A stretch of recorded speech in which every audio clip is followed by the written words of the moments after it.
The first letter, addressed from the client to the Ethics Committee, states, Dear Ethics Committee, I am writing to lodge a complaint against one of your members, Mr. J.P. Clinician.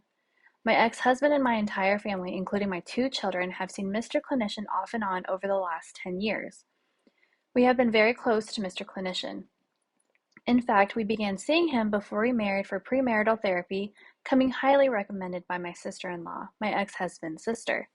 She and Mr. Clinician went to graduate school together and are still very close friends. We took an immediate liking to Mr. Clinician and were appreciative of the referral as we live in a major metropolitan area and didn't know any therapists here. He helped my former husband and me develop better communication skills before and after we were married. He even helped one of my children who had been suffering from a facial tic shortly after he entered the 1st grade.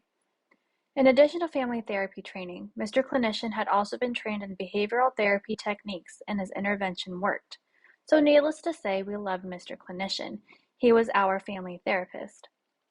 In fact, following his successful treatment of our son's facial tic problem, we decided to give him an antique, engraved brass letter opener dating back to the Civil War, which had belonged to my great-grandfather. Knowing how much he loved antiques, we gave it to him as a gift. He loved it, thanked us, and put it in his office. Several years later, my husband and I began to have a difficult time.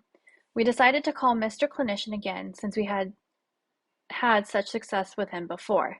The therapy this time around did not go so well. I felt as though Mr. Clinician sided more with my husband and did not understand my point of view at all. The divorce got ugly. My ex-husband wanted full custody of our children, as did I, and our court battle began. During this process, my husband asked that Mr. Clinician evaluate both of our children, ages 10 and 12, for the custody hearing, which he did against my protestations.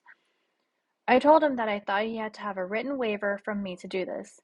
He said that he didn't need a waiver to offer his expert advice regarding custody.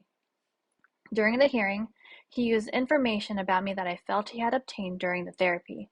The court eventually awarded us joint custody, and I found this to be a very difficult situation. Since the decision of the court, I have been very upset about how Mr. Clinician conducted himself professionally. I also have regretted giving him the antique letter opener that I told him had been treasured in my family for several generations. So I decided to take a look at AAMFT's Code of Ethics online and discovered that Mr. Clinician had violated several of your profession's principles. I think your member has acted very unprofessionally and unethically.